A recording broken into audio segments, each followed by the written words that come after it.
Jadi kapitalisme global itulah yang berkembang, yang ikut membantu cepatnya perkembangan di Cina. Jadi bukan beyond socialism and capitalism. It's another phase of capitalism in a human phase. Jadi tidak ada sosialisme di situ, hal. Semua negara maju karena imitasi dulu. Amerika maju menyaingi Inggris, mengimitasi produksi-produksi di Inggris abad 19.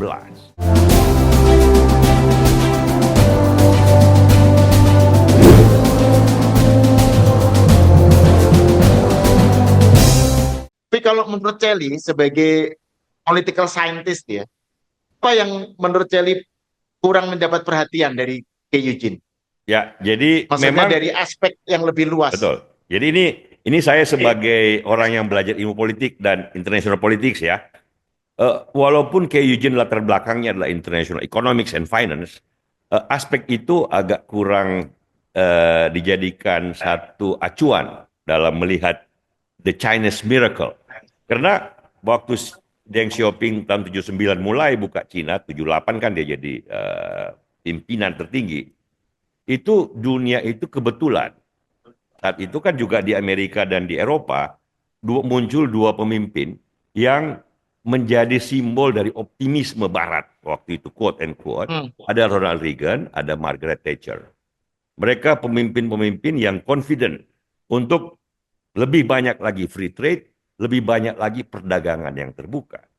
Globalisasi pada tingkat yang intensif kan mulai pada dekade itu.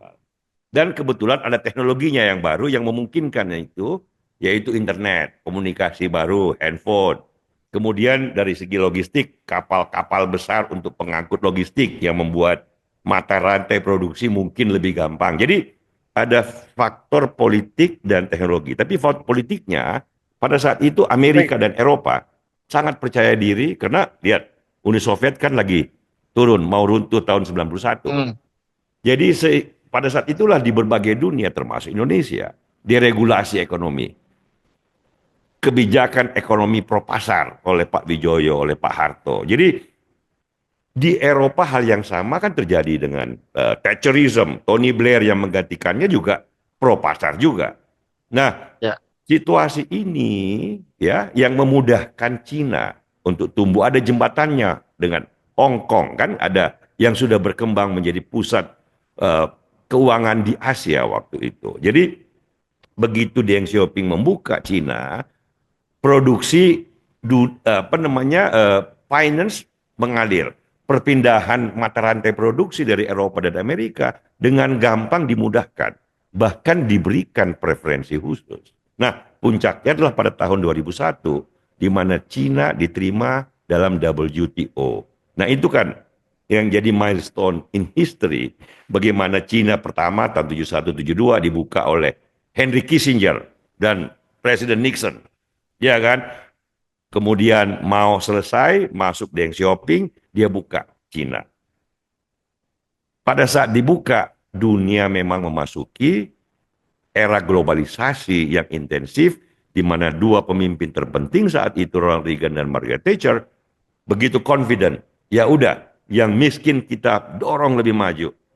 Seandainya Cina dibuka sekarang, di mana dunia agak pesimis, di mana pemimpin seperti Trump misalnya justru proteksionis dan nggak mau negara lain ikut maju, itu kan belum tentu Cina bisa segampang itu mengalihkan produksi dari Amerika ke Cina, mengundang begitu banyak pemodal dari Amerika. Kalau kita baca buku Chris Miller, The Chip War, kita akan tahu bahwa sektor-sektor digital awal startup yang besar di Cina dikembangkan salah satunya oleh kaum pemodal, kaum pebisnis dari Silicon Valley, lembah Silikon di California.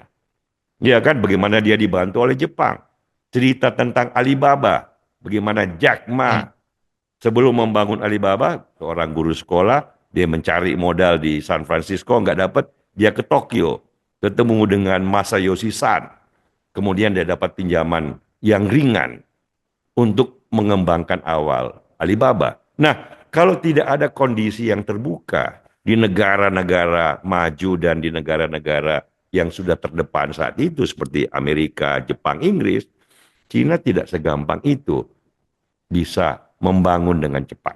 Jadi ada faktor international politics and international economy yang membuat the Chinese miracle was possible. Nah, faktor yang paling penting adalah kapitalisme global. Jadi kapitalisme global itulah yang berkembang, yang ikut membantu cepatnya perkembangan di Cina. Jadi bukan beyond socialism and capitalism. It's another phase of capitalism in a human phase. Jadi tidak ada sosialisme di situ, hal. Sosialismenya dibatasi pada yang politik gitu ya. Itu kira-kira sama ini BUMN. Tetapi kan BUMN beroperasi dalam market society, dalam market interaction, bukan beroperasi. Karena kalau sosialisme yang konsisten kan tidak ada hak milik pribadi, tidak ada perdagangan by definition. Kan itu masalahnya. Jadi BUMN-nya beroperasi, BUMN milik negara, tetapi dia beroperasi dalam kaidah-kaidah pasar. Kalau dia rugi, dia mampus. Ya, dalam hal ini kalau di BUMN rugi, pemerintah akan subsidi. Tapi kalau perusahaan swasta rugi, dia tenggelam. Nah, itu kaidah kompetisi yang diadopsi dengan baik oleh Cina dengan pengaturan politik yang tersentralisasi dengan ekstrim. Itu kira-kira kata Ke Eugene. Dan saya kira itu benar.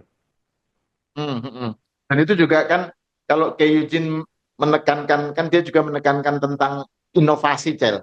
Inovasi itu sebagai kunci. Kan banyak orang bilang bahwa inovasi itu hanya dimungkinkan kalau pemerintahannya terbuka, ada banyak deregulasi dan lain-lain.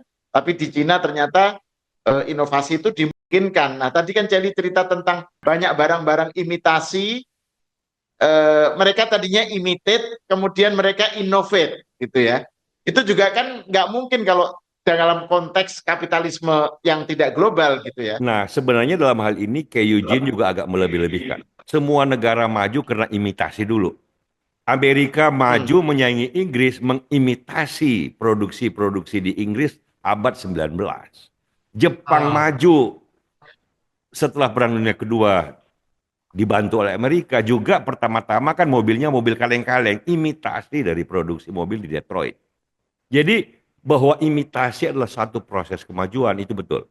Nah, yang di Cina bedanya adalah imitasinya masif. Karena memang negaranya besar sekali, banyak orangnya. Dan imitasinya bisa berjalan dengan baik karena pemerintah pusatnya kuat dan otoriter. Itu kira-kira kayak gitu. Bukan imitation per se. Nah, setelah dia maju seperti Jepang, seperti Korea Selatan kan juga begitu. Taiwan juga begitu. Setelah maju dia menjadi inovatif. Di Korea Selatan sekarang pabrik chip terbesar, manufacturingnya, high-end manufacturing terbesar, 80% semikonduktor dunia itu suplainya dari Taiwan. Dulu dia imitasi, sekarang dia semua orang bergantung pada Taiwan. Demikian pula Samsung. Dulu imitasi, sekarang menjadi pesaing Apple yang baik. Nah, jadi kalau miracle itu kuncinya imitasi, saya kira keliru. Miracle itu kuncinya dia benar, bahwa di situ ada sentralisasi politik yang ekstrim, tetapi ekonominya ekonomi pasar, hal. Jadi there is no such thing as beyond socialism or capitalism. It's a different phase of capitalism. Kira-kira kayak gitulah.